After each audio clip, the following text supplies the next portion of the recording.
Today we're going to talk about books and some of the reasons why some of them are more valuable than others.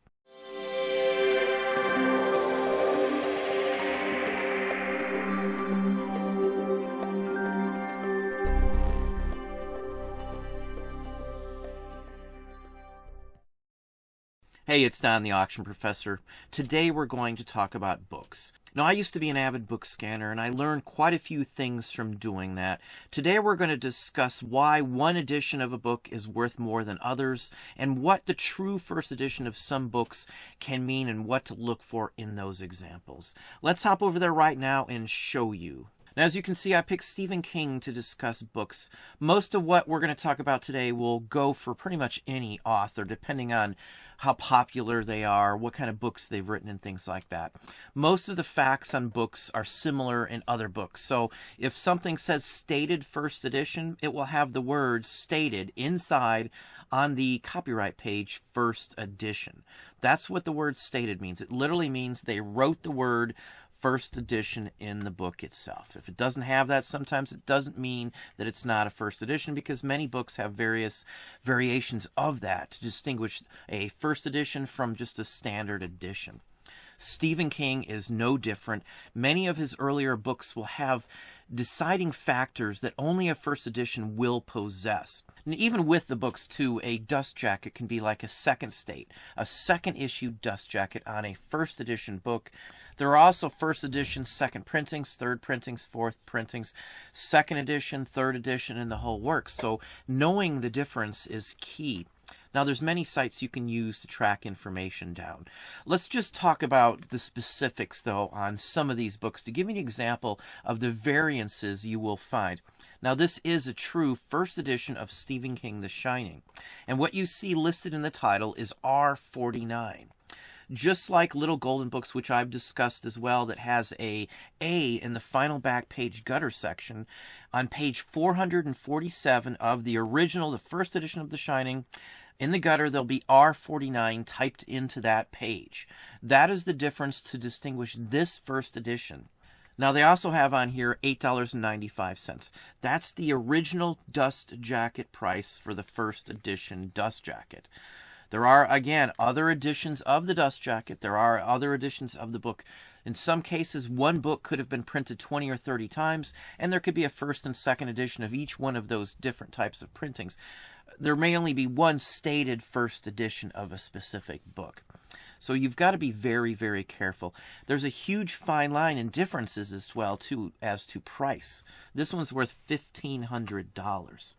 Now let's look at another copy of this as well.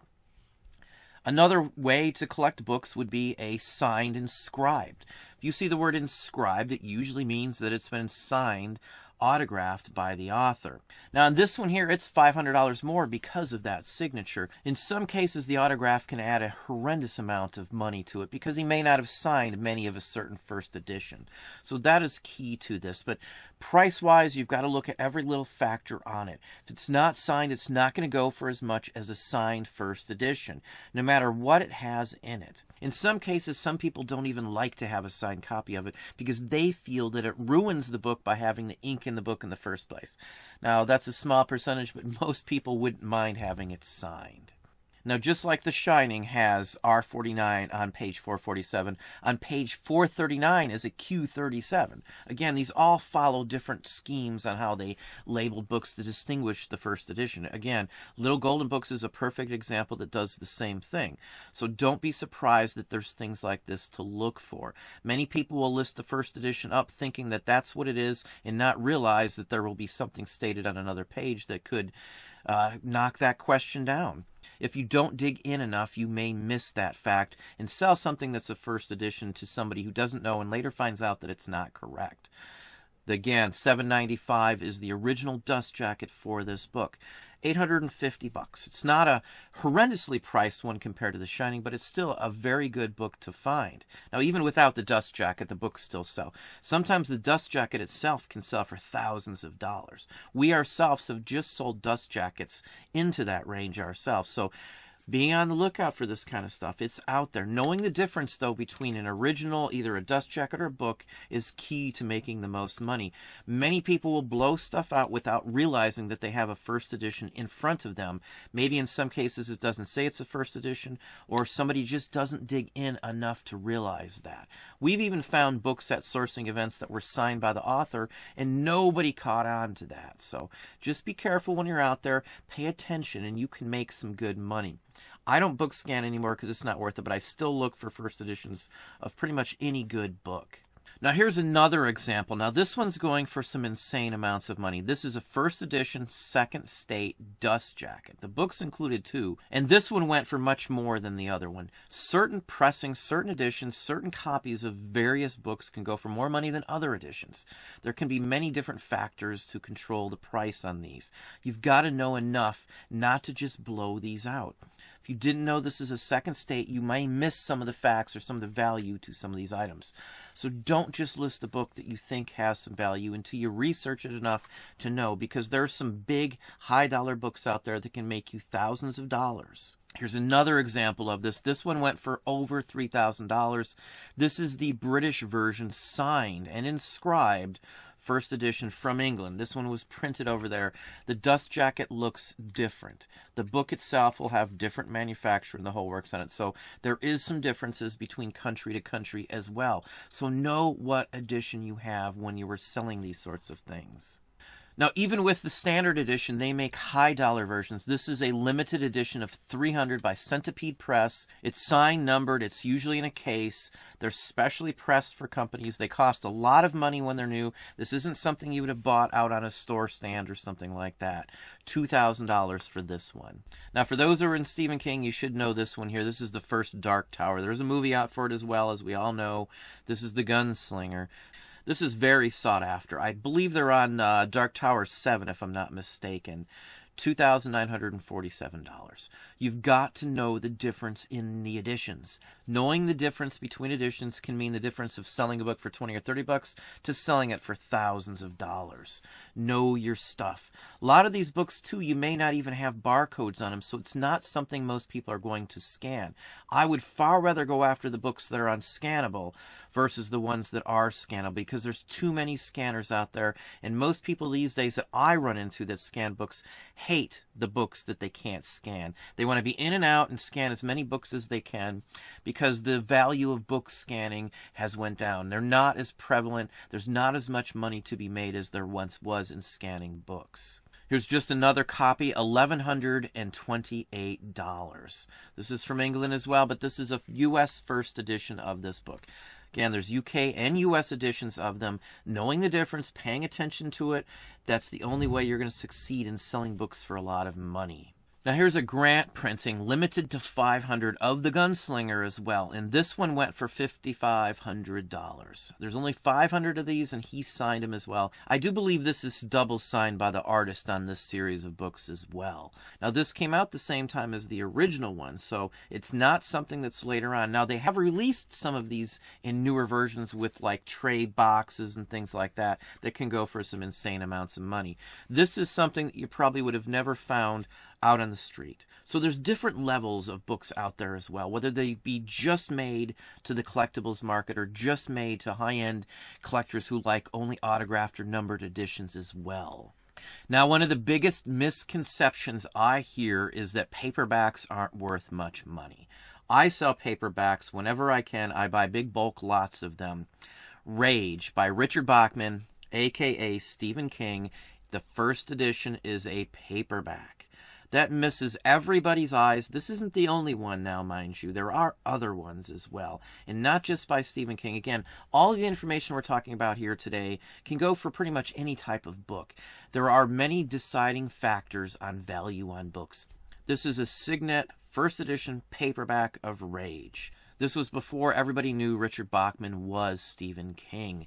$850 on this one here. Some of these are extremely rare because most people don't look for paperbacks. They will bypass the paperbacks.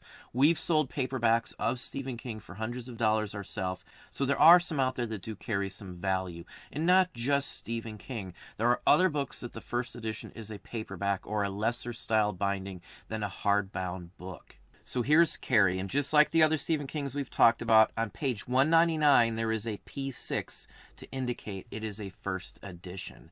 So know these sorts of facts. At least know where to search for them. There are many sites, as I said. There's not one that's better than the other because some lack some information and some have that information. So you may need several sites to search for this type of information. Now, I do keep a list on my phone and a file for all of these sorts of things, just in case, because usually this is the only deciding factor, are issues like a number on a specific page. Or in this case, a true first edition has a dust jacket with a $5.95 price. After the first edition, the price on the dust jacket is different. If it doesn't have a price on the dust jacket, many times it's from a book club and just won't hold that much value. $560, multiple bids, good book here. Now here's a tray-cased edition of Stephen King. This one includes a letter of authenticity. It's signed by Stephen King himself as well.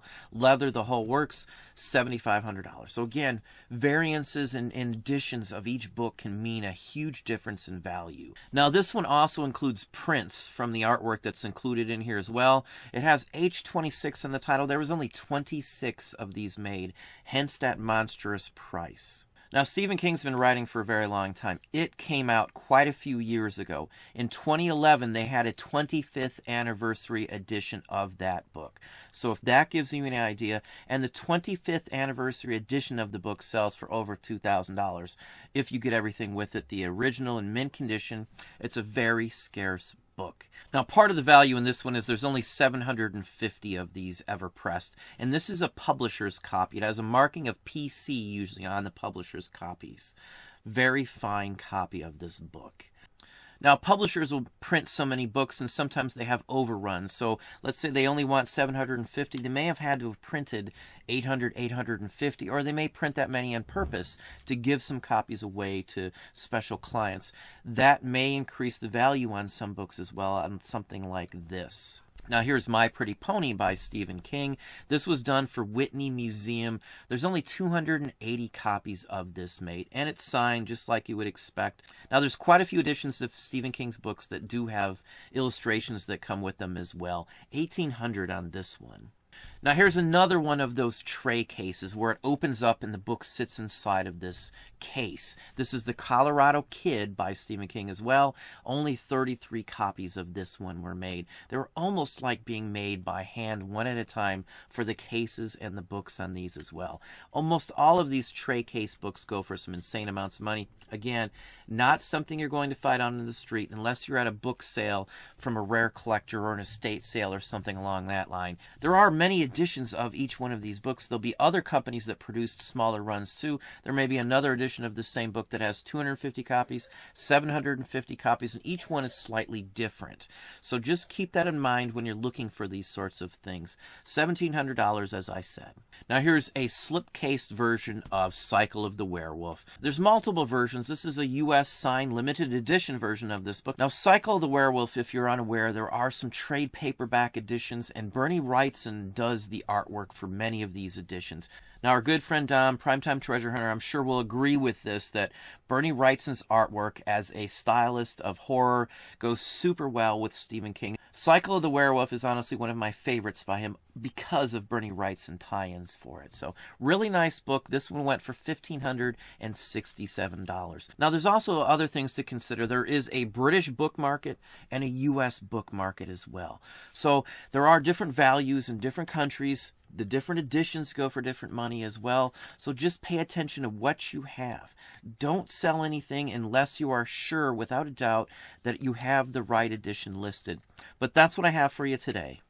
Well, there you are. Hopefully that gave you some ideas and some thoughts. If you enjoyed this video, please hit that like button down below. You can also hit the bell icon to be notified if I post new content or go live. Subscribe and tell all your friends.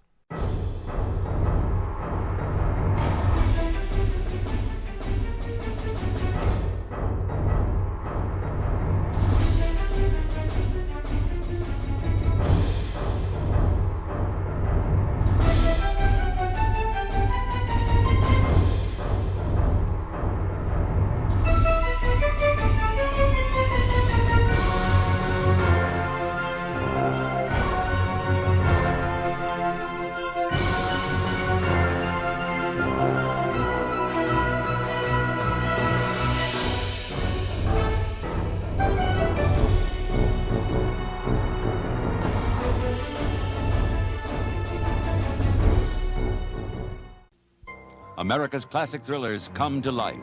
The Hardy Boys' Nancy Drew Mysteries. An adventure into suspense. There's got to be a way out of here. You used to go with her? Forget that. Oh, Professor, do ghosts leave footprints? The adventures of America's favorite young detectives come to television. Follow that ghost. The Hardy Boys' Nancy Drew Mysteries.